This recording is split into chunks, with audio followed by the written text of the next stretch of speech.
nukuri Imana irabikoze. Mana we ndumva mfite inkuru nyinshi nabuze aho mpera. Uwo muri Amerika ndaje umugabo muri Amerika ndamubonye. Umukobwa yagumiwe yabonye umugabo ndetse yabonye umugabo agira ibyishimo cyane birenze bikabije, agira ibyishimo aravuga atangira guhamagara abantu batandukanye impande n'impande avuga ngo abonye umugabo, ndetse yabyiniye ku rukoma yavugaga ngo yari amaze gusaza. Ngira mubajije imyaka afite ambwira ko afite imyaka 25. Ndavuga ati 25 uko kiri muto nyetse yavugaga ko agumiwe ute. Ku myaka 25 yanjye ndi umurokore nta muhungu nomwe yamvugishaga, najyaga gusenga buri munsi ngo ndene imbara umuhungu wandebaga wapi.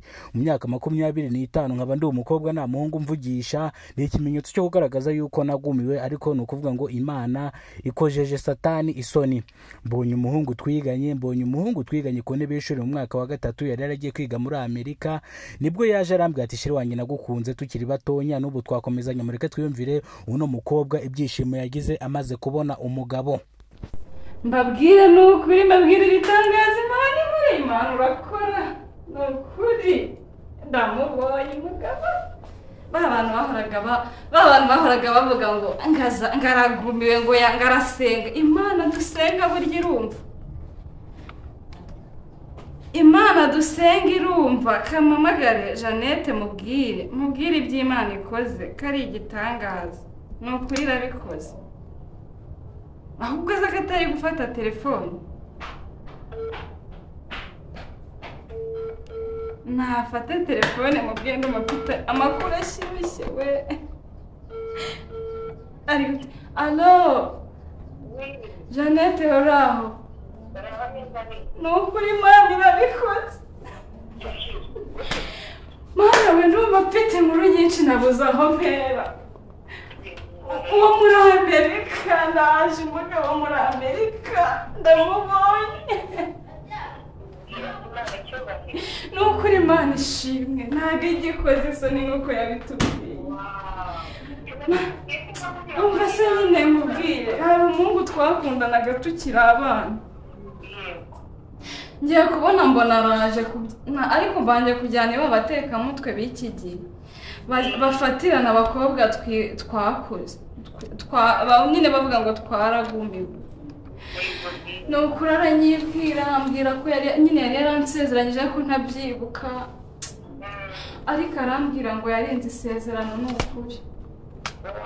Nukuri pe ubu nyine mutangire mwitegura ubukwe ni vuba, ibintu byose biri ku murongo. Ni umunsi ubura turaje tubabwire. Nukuri ishimwe babwire bose ubu nta mwanya mfite ndashyushye nashyushye no guhamagara byari byananiye.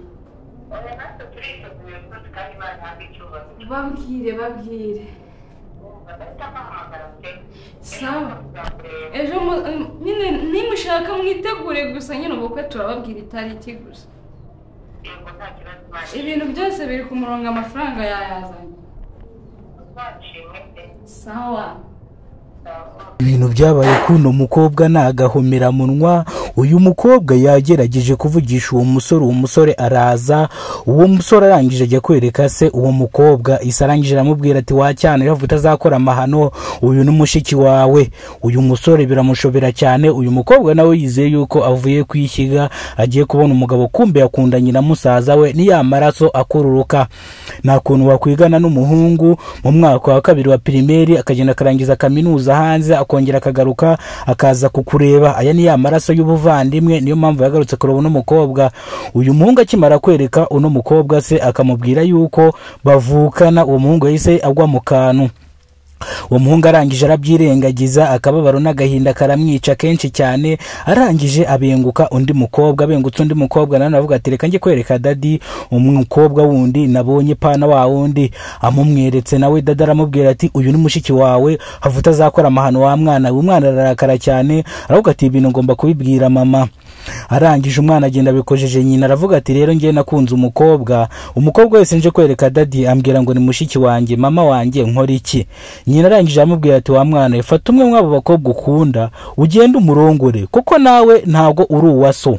umva rero ibintu byabaye kuno mukobwa kugira ngo abe yiteguye kuva kuyishyiga ndetse umuhungu asange bavukana ari mushiki we ari we wakora iki wabigenza gute usanze umuntu mugiye kubana ari mushiki wawe ndetse kandi mukamuvukana kuri baso muhuje ababyeyi we wakora iki wabigenza ute uyu musore byaramushobeye agira agahinda kenshi ariko ubwo nyina amumaraga impungenge yuko nawe atari uwase yaravuze ngo uyu mukobwa ngomba kumurongora ko byagenda kose nkakoza papa isoni